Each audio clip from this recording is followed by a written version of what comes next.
Nice to see you all. So it's great to be here for our second music department colloquium of the fall quarter. I'll begin with the UC Santa Cruz land acknowledgement. The land on which we gather is the unceded territory of the Awaswas-speaking UP tribe. The Amamutsun tribal band, comprised of the descendants of indigenous people taken to missions Santa Cruz and San Juan Bautista during Spanish colonization of the Central Coast, is today working hard to restore traditional stewardship practices on these lands and heal from historical trauma.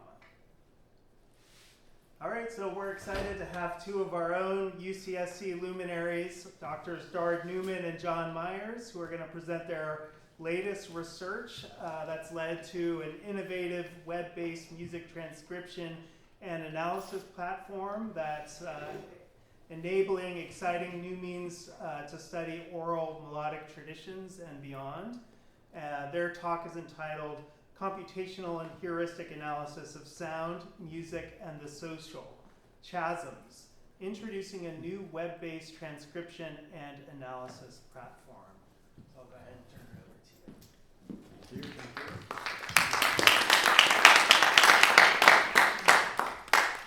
I know most of you, a lot of you know John. Is it going to be a waste of time just to do a quick round of introductions? Like, it'd be good, I would like for John, you to get to know some of our doctoral students and for them to get to know you. So maybe if we start back there, that'd be great. My name is Tia. Good. And you're in the DMA program? Right. Yeah. Cruz, also a DMA. Sean, PhD. Great. You know, Amy, of course. Yeah. Michael, DMA composition. Vahid, second year DMA composition. Wesley, fourth year PhD. Vidula, first year PhD. Second PhD in cross-cultural musicology. Bala, third year cross-cultural musicology. Great. Cruz. And Martin, you know Martin. You know me. I work for You know Nina. Keshav, you know. James, you may not know. Assistant Professor of Composition, James Gordon Williams. Ben. John. Okay, so we're going to, this is both it's a demonstration as well as a kind of a context of what's behind this. So just to start off with, we're calling this the Interactive Digital Transcription Platform. Neither of us are marketers, so we can probably do better than that, but it does pretty well describe what it is. So what is it that we're going to talk about? It's really a web-based application to enable, as is written up here, the digital transcription, archiving, sharing, and analysis of audio recordings of melodic traditions that are underserved by staff notation, starting with the one that I know best, but is not going to be limited, hopefully, to that. One always wants to kind of be clear about what are the problems that we're trying to solve at the onset. And there are multiple, but at a high level, the problem we're engaging is a problem that's been discussed in musicology and ethnomusicology since the 1950s. So it's not a new problem at all. And it's a problem of the fit or non-fit of staff notation in Western music theory onto certain non-Western traditions. And these are well discussed. I won't get into them too much, but we know that ethically it's an imposition of a Eurocentric representational form. More importantly for our purposes, we're going to show how staff notation flattens out really critical aspects of oral melodic forms. Things that may be characterized as ornaments are actually the central component. So one's going to almost see this transcription as a negation of what it is that staff notation illuminates. And that hopefully is going to be an interesting, provocative, epistemological as well as aesthetic aperture opening that I hope is generative for discussions. We're also trying to enable a larger community of scholars, not just those who are fluent with music analysis, to engage with melodic sound as a part of humanistic and social scientific inquiry. Because of the history of disciplines, music is separated from history, separated from anthropology, and those of us who know things about the history of affective communities, I think both Nina's work and my work deal with traditions that aren't just functional traditions, where music is not just separated from other aspects of everyday life. So in order to understand critically and scholastically the role of affective communities, we're also trying to equip and empower scholars who don't know staff notation to be able to engage with sound as evidence, as a part of humanistic and social scientific inquiry. So in terms of just, we're going to go through this in great detail, but how the IDTP solves these problems, it's a multi-layered and interactive platform with a corresponding store of knowledge. So you're going to see, you can go online to the URL and you can see stuff that I've transcribed. Once we start entering the circulation of information, Bala, I could give a paper at SEM and Bala or someone else could look at this, go there and say, well, actually, I don't agree with this transcription or this translation of this lyric. And so this is all not about fighting with each other, but enabling critical dialogue that enhances the research endeavor in a community space. So it enables us as scholars, musicians, composers to upload music, to transcribe it, to test the accuracy of their transcription through visual and auditory feedback, share these transcriptions with others, create independent notations for pedagogical reasons, for compositional reasons, or goals, and then to access and analyze data sets that are behind the transcriptions for research purposes. So we're gonna we're gonna jump to the end now and show this is what I call both a straw man and a strong man, which is to say we're gonna play an example of a wonderful vocalist from South Asia singing what's known as a tumri. We're gonna listen to her recording, then we're gonna listen to John transcribe this pretty meticulously in staff notation and how it's gonna sound if we synthesize through the staff notation, and then how it's gonna sound through our IDTP. So let's start with Begum Akhtar, who we'll come back to. Oops. Just have to click on the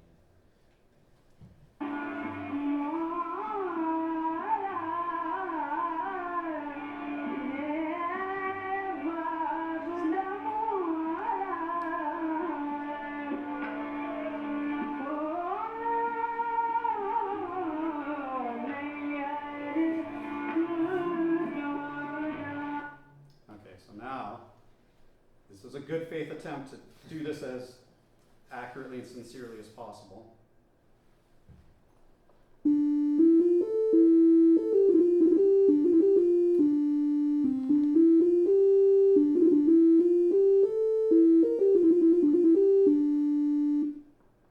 Thanks for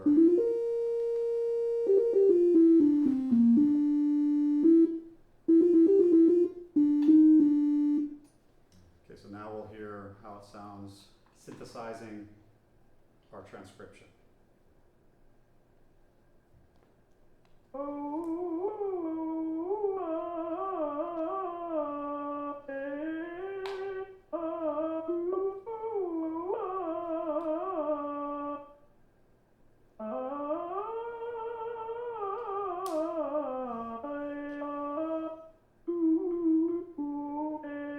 We're going to come back to the synthesis of the audio that we're able to get the vowels but not the consonants yet. But you get what I want you to focus your ears on is the melodic contours more so than the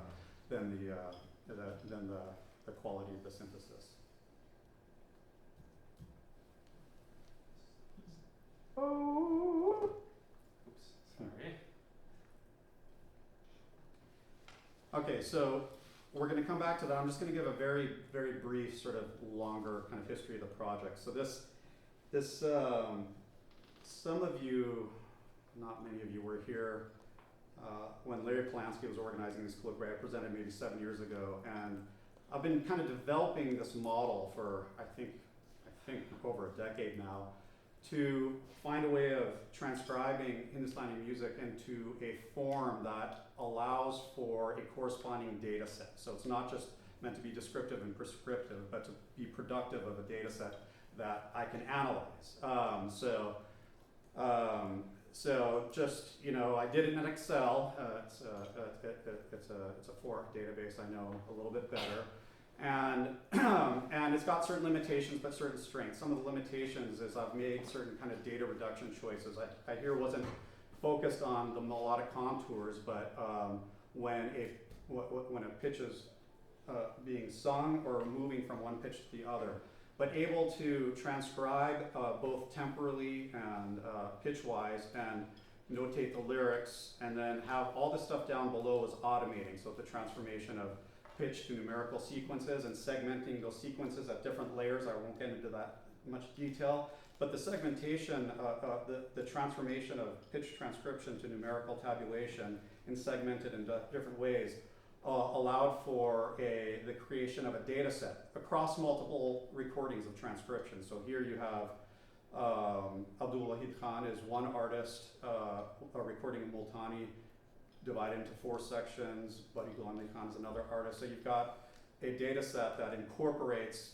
the transcriptions of an entire performance, but in a way that allows me to query and analyze across performances, not just a song itself. It also, I did this in a way so that it would automatically generate kind of visualizations. So on the left, all you're seeing is a performance by counting the frequencies of where a musician improvises along the pitch registers. So you can see basically for this musician, the improvisational chord kind of moves up the scale. That seems kind of obvious, but part of what I was trying to do is establish empirically different lineages of musicians based on the form of melodic improvisation. So to be able to quantify form was a part of the goal I was achieving. To the right, this got more complicated, is moving from form to content, looking at the different pitch combinations that emerge in a performance. One of the things I've been exploring for many, many years are lineages of musicians who come from lower caste and class backgrounds who accessed what we call Shastric texts, which is what loosely translates to Sanskrit classical treatises that have pretty extraordinary aesthetic principles and precepts that were long forgotten and that were resuscitated by a national classical musicological project that's happened around the world. What I'm interested in is performing musicians, hereditary musicians from non-elite backgrounds who actually, through oral methods, access these treatises. And part of what I'm trying to do is empirically show the evidence, not just through oral histories and genealogies, about how in performance we can show innovative ways of translating these treatises. So this is sort of, so then when I was teaching some of you, I would oftentimes teach orally, but sometimes it makes sense to introduce notation systems. And during COVID, I was working with some of you pretty closely, John very closely, and going through on Zoom, both on sitar and on transcription. John, who had also seen my more empirical work, basically said, this is pretty intuitive, and we can port this online. And maybe, John, I'll sort of like, if you want to just, well, actually, so that got me pretty excited because I'm going to be a little bit bad joke, but in many traditions through South Asia, the Middle East, and Europe, we have the lover-beloved dynamic. And the lover-beloved dynamic has multiple valences: secular, spiritual, revolutionary, carnal. It can run the gamut. But when John, of course, said to me, we can do this, I was like, where have you been my whole life? So we've been tied together since then. So then that inaugurated really stage 3. I got a UCSC Arts Research Institute grant for a full quarter of GSR support to work on large-scale grants, and 2 other ARI grants that I used in conjunction with my own research funds to support John and hire John, and John supported me, and we worked on some proposals which were successful, one of which was the National Endowments of Humanities, the Digital Humanities Advancement Grant. And we're about 6 months into that. And what you're gonna see is the product of that work. It's in situ, we're still working on it. But in the process, did get another grant just about a month ago that with my research money allowed us to continue for a second year as we pursue other large-scale multi-year grants that we'll come back to. Okay, why don't we turn it over to you? Alright. So I just wanted to talk a bit about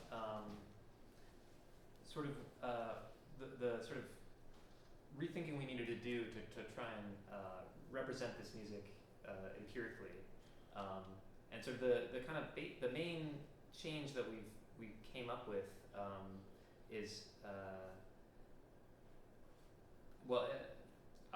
excuse me for reading off the slide, but basically we there's this widely held music theoretical tenet that fixed pitch notes in a 12-tone equal temperate scale is the basic unit of structure for music making, transcription, and notation and analysis. And by contrast, we've organized our system around a different kind of atomic unit, basically what we're calling a trajectory. And so instead of thinking of pitches that have certain durations and then a series of them, we're thinking about the basic unit as a path from one place to another, or maybe it's a path that stays in the same place. But that way, these are all kind of formally specified, and by that I mean mathematically specified paths or curves from one pitch to another that we can have lots of finely graded control over. Or they can be among a series of pitches, and they correspond to the finely calibrated glissandi that appear in Hindustani music and so many other musical traditions, monophonic musical traditions. So these are kind of our basic 12 trajectories, and then there's a couple more that we've included since generating this, and Maybe I'll kind of. oh yeah, you wanna? Yeah, it might. So, in Hindustani music, there are discrete notes. There's your do, re, mi, what we call sa-re-ga-ma, sargam. But the point that we're both making is, while something like this would be easy enough to transcribe or notate,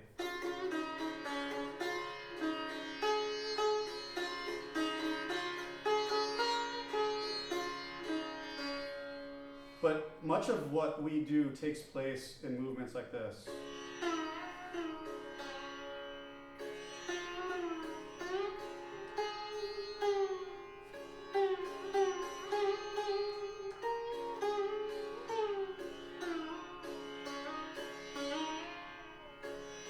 And those aren't just ornaments, right? Those are not peripheral, ancillary, tertiary, like rose petals. That's much of the work of what we're doing. In fact, the word for this kind of movement is called mean, and one of the translations of that is ecstasy. So the very movement in between notes, which we accept, sa-re-ga-ma, pa-da-ni, is where a lot of the affective work takes place. And so just conceptually, there's what we call a swara, which is a note. And then a note can have what translates a kan or a grace note. So do can also incorporate other notes. And then we also have what I already showed as a mean, but then we have shrutis, which are microtones. And then in between. And then we have undulans, which then waver. So a note that might be called what we call da, which you can see it. In certain types, what we call rags, this da would not exist as a fixed pitch. It would always be in motion, and that motion would not be like a vibrato. It would always be in a dynamic, so something like this. And, I've spent many years learning it. So how to take the multiple plurality of combinations of movements and reduce it to some fundamentals that are then generative in a transcriptional manner of the various different types of expressions that take place is what you're seeing here. And I mean, I've been able to transcribe now several full concerts, and while there's going to be some development, there's going to be some tweaks to this and maybe a couple more trajectories that are created. It was pretty impressive to be able to reduce a wide range of melodic expressions to some of the constitutive bases. But that constitutive base required a slightly different theoretical aperture to what constitutes a note. Yeah, and this is not meant to scare anyone away, but I just wanted to sort of give people an idea of what is sort of what is underlying these trajectories. So they're not just a drawing of the curve; they're actually, you know, mathematically defined in a way that we can kind of well, you'll see once we do a demo of the transcription. But for example, this third one, this number 3, bend, slope, start, which looks kind of like this. We can kind of tune it one way or the other in order to make it a curve more, you know, come down sooner, or be, you know, it can go anywhere from a straight line, diagonal line, to a really deep curve. And that way, when we're looking at a spectrogram, we can really trace with perfect accuracy exactly the shape that we're looking for. So with this kind of relatively small set of basic shapes, we can really get a really wide diversity of, or we can just capture things pretty accurately, as you'll see. Okay, did you want to talk through this? So I know enough programming to be dangerous, but not enough. So I knew that if we went down a particular path that was just Hindustani centric, it wouldn't be able to scale. Part of the goal here over a longer term is to be able to scale to other traditions. And to do that, we wanted to have a structure that allowed the programming and theoretical aperture to then open up as we move beyond the Hindustani system. So to do that, we made certain decisions. So for example, this is not to say that we're after a universal approach here, but something that does scale, not to be, so we thought there's, you know, okay, so let's define an event onset, which is either going to be vocal or instrumental. And on the instrumental, there's both indic as well as musicological, organological systems. And so here, you know, you've got the, you know, the sax system. But then we spent quite a lot of time thinking about the vocal articulations and just drawing on linguistics, right? You can have vocal articulations and consonant, which is like a vocal consonant cluster. And we drew on the International Phonetic Alphabet to conceptualize this. And then John just brilliantly was able to draw on, yeah, I'm actually gonna just, are we even there yet? My expert. Okay, so we're gonna start first on the chordophones, which are the plucked instruments, and the sitar. So I'm going to skip over the synthesis. Well, here.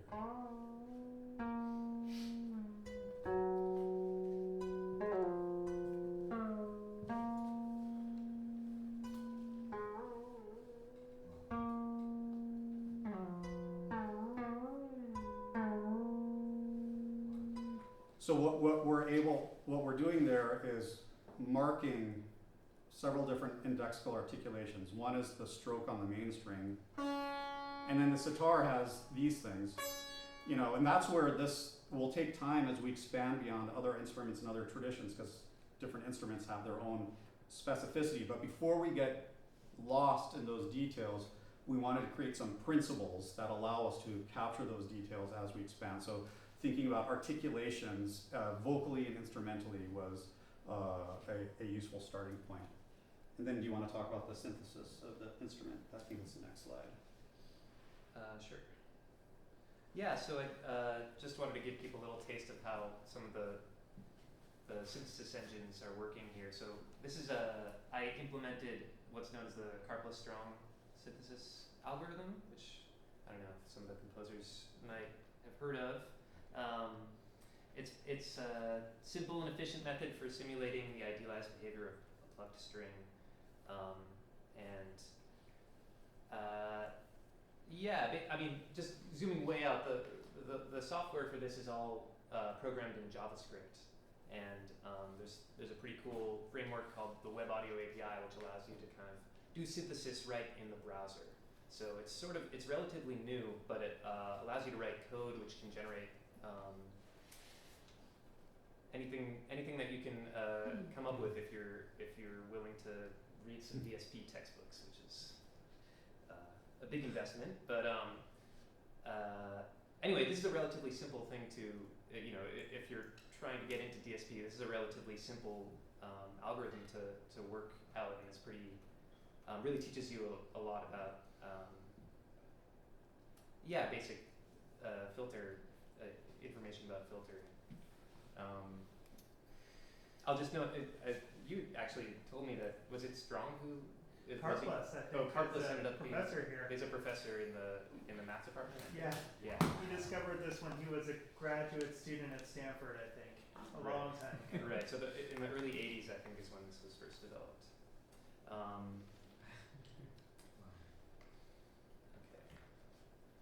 Okay. So now we'll kind of zoom into the vocal performance. And we're going to go back to the example that I played briefly. And it's by this extraordinary vocalist. Her name is Begum Akhtar. And the song that she sings is in a genre known as tumri, which is, like many of our genres, focused on the lover-beloved dynamic. And the pain of separation, which, if you don't know, that's what my name is. My name Dar means the pain of separation and the desire for union. And it's all based on these traditions, which are, in many places. But the song was, according to many, composed by Wajid Ali Shah, who was the king of Awadh, which is now the city of Lucknow, where it's located. And in 1856, he was exiled by the British, and he apparently wrote this song.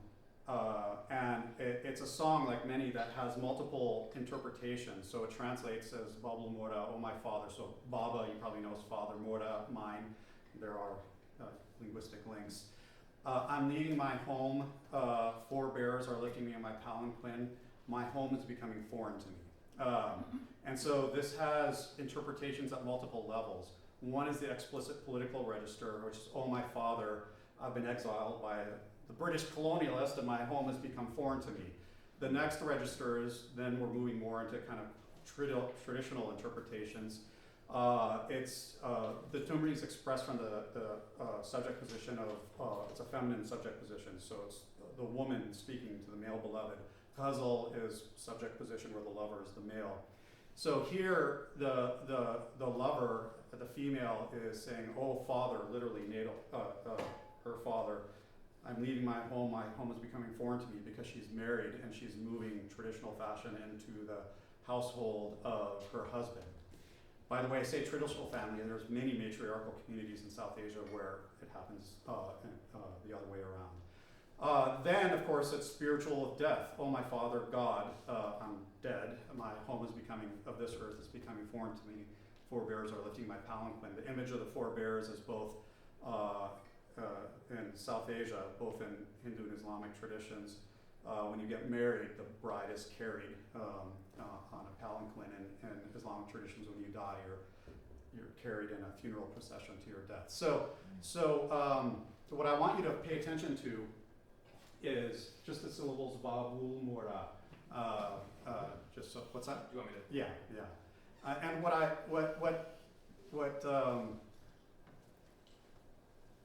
I hope, what I want to also communicate here is, we often use the word improvisation, which is both accurate and limiting in terms of what's happening. It's accurate because in the South Asian and Indic systems, there's a contrast between that which is bound by text, by meter, by circularity, and that which is unbound. But what you also have going on here is not just improvisation, but interpretation. So in this tradition, the lover-beloved dynamic, I just gave you 3 interpretations. A lot of these songs could be interpreted as desire for the divine beloved, for the romantic husband-wife, or just carnal. This is a world where sexual desire is not shrouded. It's very explicit. So part of interpretation is this a spiritual interpretation, or romantic, or a carnal? That can be coming up. And oftentimes the singer would make that interpretation clear with not just melody, but with expressions, facial expressions. You can give a very mischievous expression, and maybe that's a romantic tryst. So, but then what happens when music moves away from the mime of the dancer to just melodic expression, and so you still have improvisation, which is melodic movement away from the composition, but it's meant to be a form of interpretation. So this is where improvisation and interpretation come together. All of that is to say, hopefully this tool can make that clear, even just visually, not just if you know nothing about this tradition. So here I'm just going to click on the spectrogram, and I'm just going to play just a little bit. This is her voice. And here I'm going to start to raise the sound of the synthesis so you can see the contiguity of the recording input and the transcription. Sorry, I need to make one point because sometimes people don't. The synthesis that you're about to hear is being generated by the manual transcription. The manual transcription is what you see in black. That's what you as the user, that's what I'm doing meticulously. I'm transcribing both along the spectrogram, my ears, this and that, and then you can test how closely is your transcription by juxtaposing the recording gain with the synthesis gain. So sometimes people think, well, is this just happening by AI, machine learning? And there's lots of reasons why we're not there yet technologically for that to happen. So I'm going to now play the recording gain, and I'm going to bring this up so you can hear the synthesis.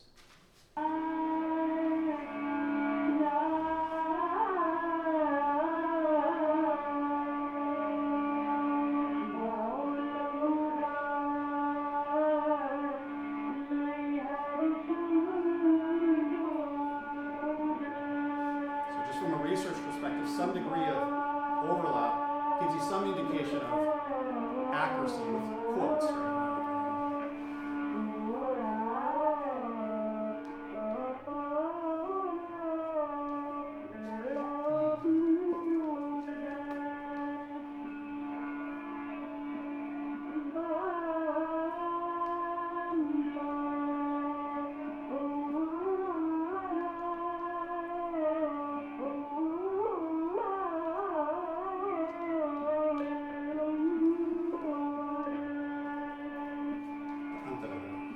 Section where you go to the register.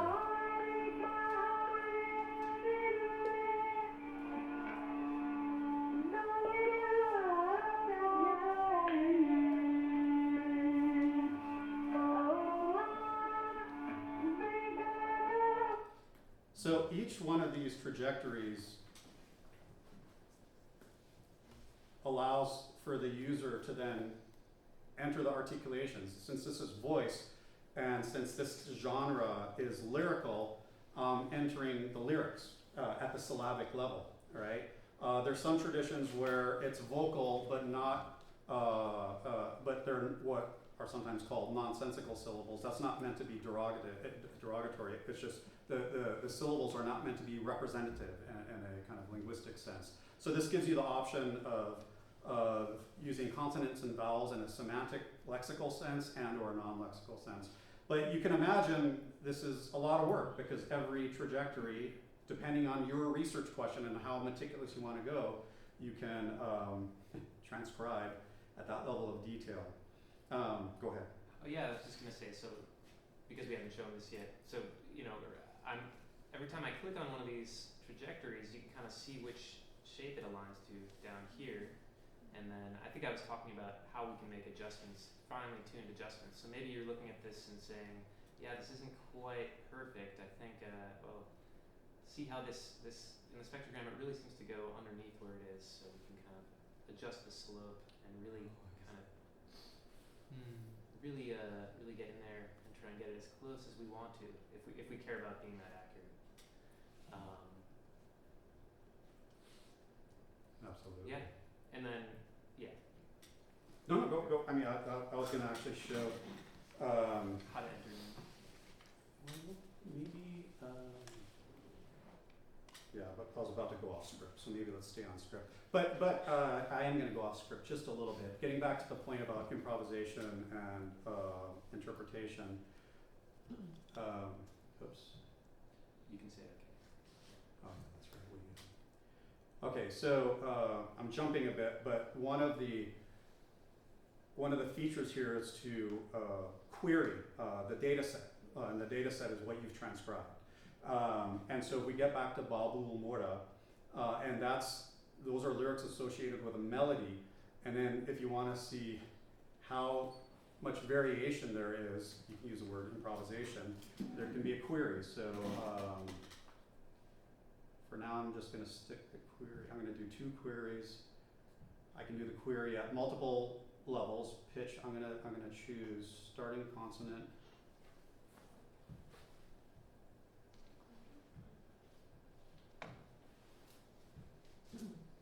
Actually, I'm going to get this down to 1.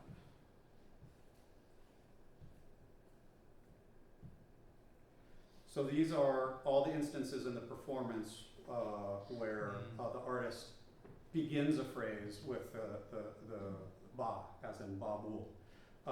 And you can see the interplay of improvisation and interpretation, even if you don't understand this tradition. You can see it's not the same thing, first of all, right? So that variability is the first thing that I hope is clear. And you can just kind of scroll and see. This is a 3-minute gramophone recording, and in 3 minutes, the expression of father is exquisitely rendered in multiple different ways. And Babul is attached, it's a composition, so the lyric and the composition are fixed. But what you're seeing is how that fixity is bent towards interpretation and improvisation. Okay, let's get back on script. Okay, so I think maybe clap synthesis.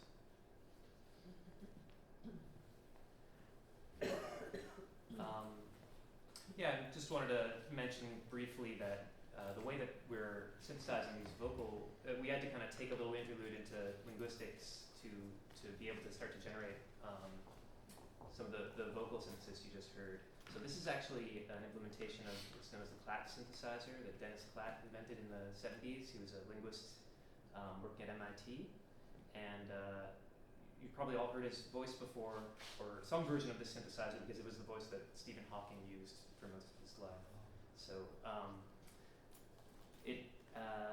it took a couple months to put this together, but we basically, or I had to figure out how to port this Klatt synthesizer into TypeScript so that we could use it in the browser. And just to give you a sort of flow chart of it, this is basically a flow chart of how this synthesizer works. So there's something like 30 different parameters that control all these different elements in the chart. These are all amplifiers, these are resonators, a kind of filter. One of the innovations of this synthesizer is that it makes use of both cascade, meaning like one after the next model of the vocal tract, and also a parallel model of the vocal tract, and you can kind of go back and forth between these two things.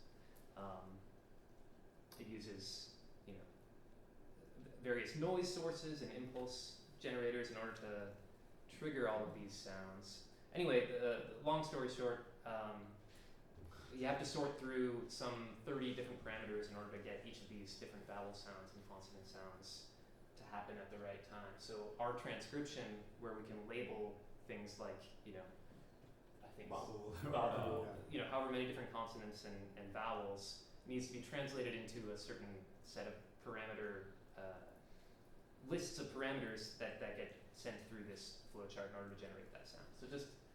So we just wanted to give you a taste of what's all happening underneath the hood. And our goal, though we want to make improvements on the synthesis, our goal isn't to make a synthesis that sounds like the real thing. The goal is to what degree can the synthesis help the analyst understand how accurate your transcription is, what it is that's happening to analyze. So though we aspire to make the the synthesis a little bit better, including not modeled exactly on Clad's voice singing Babul Mora. That's really a tertiary problem for us, if that makes sense.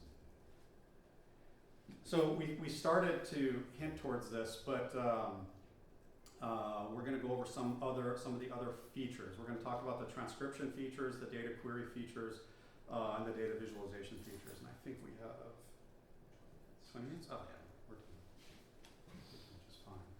Let's go to the Abdul Wahid Khan. So this is another musician. His name is Abdul Wahid Khan. He passed away in 1949-ish. This recording was made right towards the end of his life. He never recorded, and he was convinced to perform for the radio. And they had a, and he just started singing. At a certain point, they pressed record, so it's got this wonderful quality to it. The lyrics that he's singing, Jako Manala, really translates to something. I'm meditating on Allah to achieve a certain state of tranquility, a state of enlightenment. I'm going to try to demonstrate a couple things. Part of, though it's not the purpose here, I'm going to be writing an article on this because this particular musician was known and is written about as being a very traditionally orthodox musician.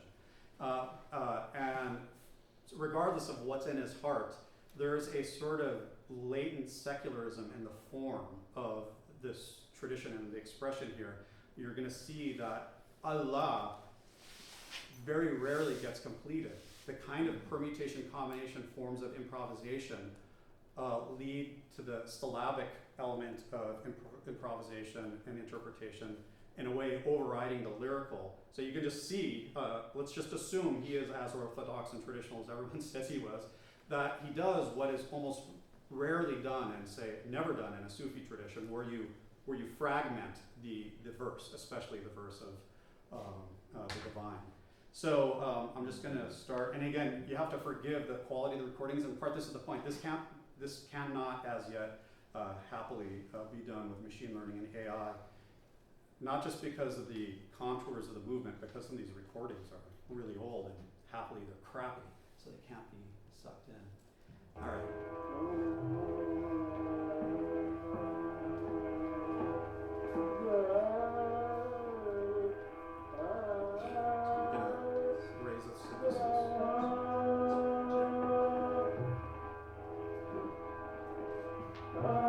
So the first tool is we're looking at the spectrogram, which becomes a pretty important tool for the transcription overlay.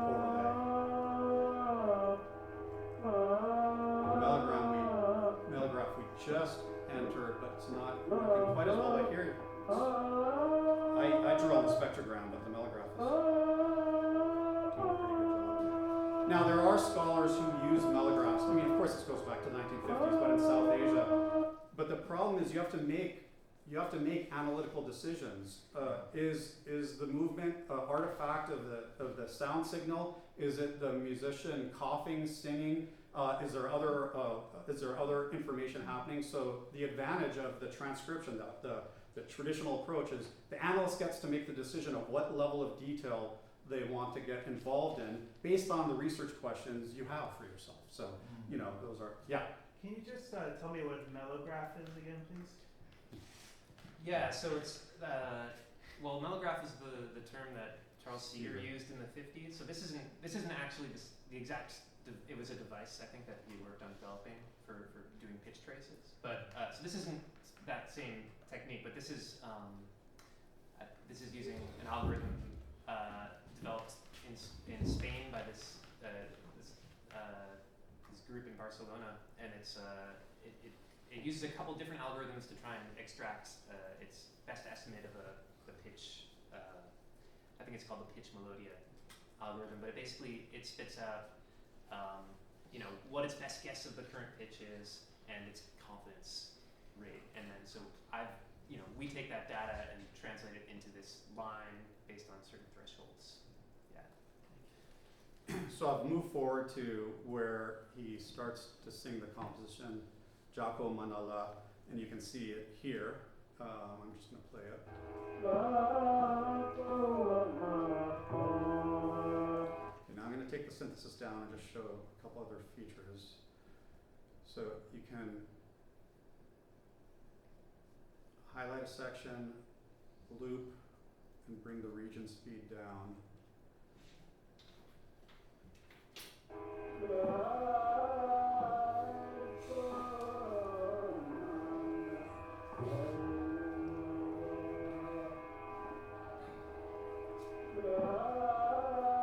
I'm sure those of you who are musicians, we've all done versions of this as we're trying to pick something up on software. There's a pitch shift, so you know you can also, if the tonic of the musician is different from your own, and you're looking to play something. Yeah, so I don't know if we'll have time to get to, but one of the ideas here is that this is, in addition to an analytical tool, it's potentially a pedagogical tool. So I've definitely used it myself. We, make a transcription of a sitar performance, and then I'm playing it in my room and realizing that I'm way off on the pitch, and so this is a useful tool to anyone can kind of tune it in depending on where their instrument is tuned.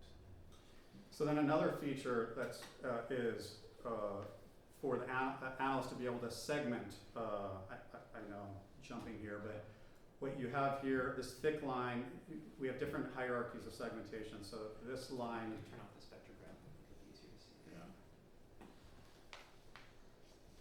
Is kind of a higher level hierarchy, which I'm not used to your computer, so. Oh, it's because Oh, I don't have that's editing fine. That's fine. permissions. Oh yeah, this is on this mine. one. Oh, so that means I'm probably not going to be able to. Well, let's see. So here's where the composition begins.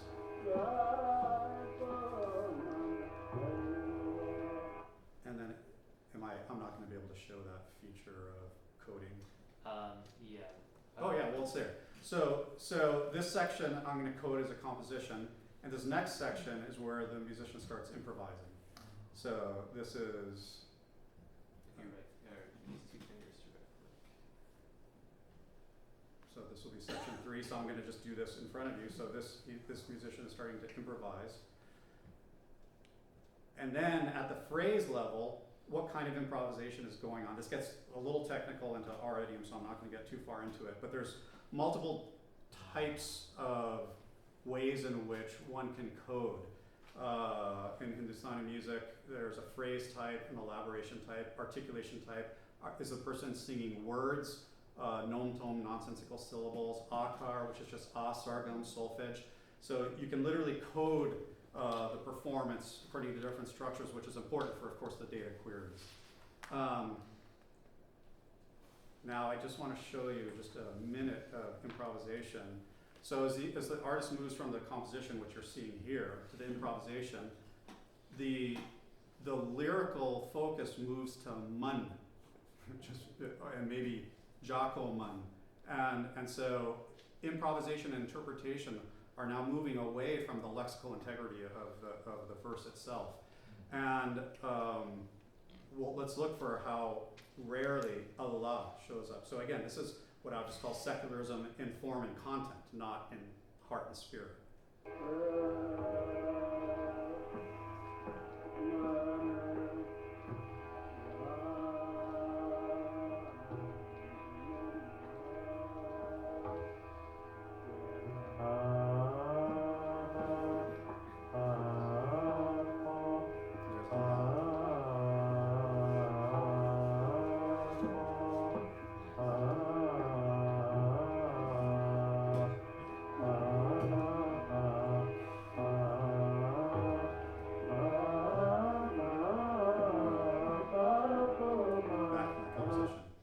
Okay, so now let's say I wanted to, I'm moving to another feature which I've already showed, but one of the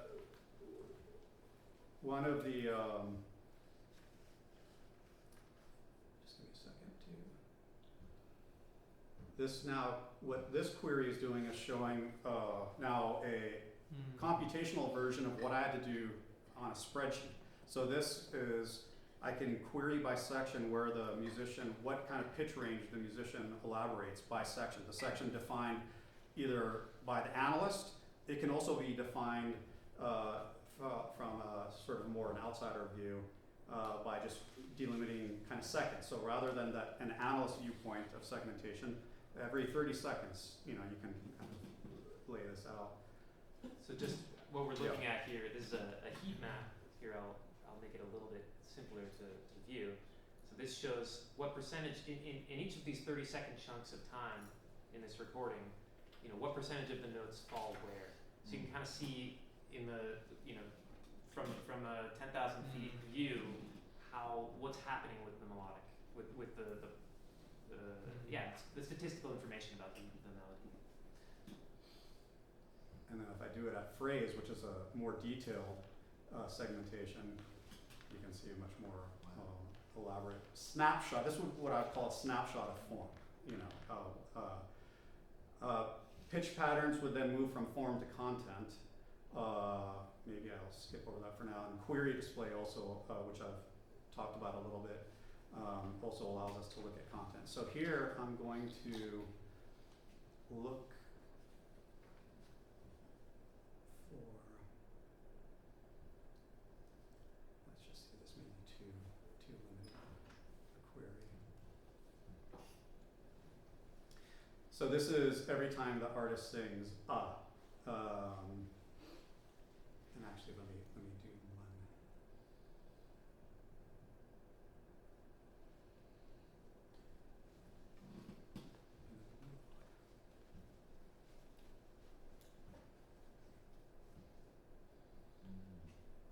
This is every phrase that includes the consonant "the" starting a new articulation. And that's part of the word mun, which the artist is breaking up into two different articulations, munna, not to be confused with the first and Allah, but it's contiguous to it. And so here you just get a visual sense of how the artist is. And this is about a 20-minute recording, and I think I transcribed all of it. So just, you know, here you're just going to get a sense of the diversity of approach to a word that certainly has deep, sacred, affective meaning. The way we're taught is to really embody that depth of meaning. And that depth of meaning is not at all orthogonal to a kind of expression that fragments of these terms. All right, which... maybe we should try Yeah, no, absolutely. Some other things we haven't showed is meter. We did show pitch shift. We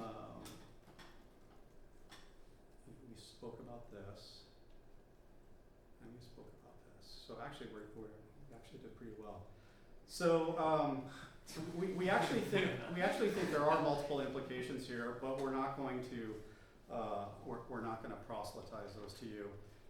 In terms of a roadmap, as mentioned, I did get another grant, so we're about 6 months into this grant. When we finish that 6 months, I can do a second year, and we're working on other grants that are going to enlarge this project, both in terms of how many of us can participate in it, as well as in other traditions. I'm going to call it, if we're that are contiguous in form. This is not meant to be a universal transcription. That such a thing doesn't exist. But for those traditions for whom these kind of movements would be representationally useful, we're trying to push the boundaries there. Actually, if this is not heretical, I did a very quick transcription of a chronic recitation, and it did pretty well. I mean, let me just click on this and see if this comes up. It wants us to sign it again.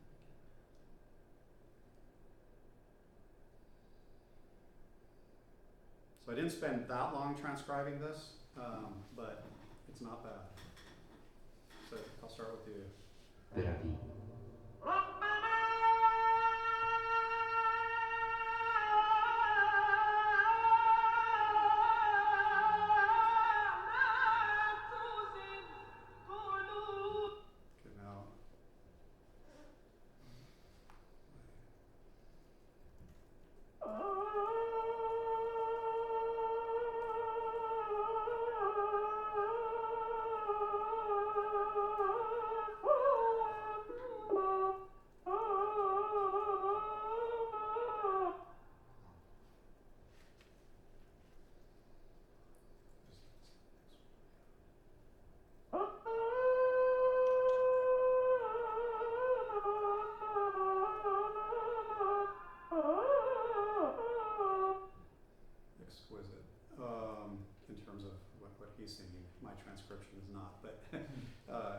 but you can see, again, the goal here, some of our next steps are to continue to refine its representational and analytical and user interface capacities for Hindustani music, but we've built it up with a framework that allows us to expand.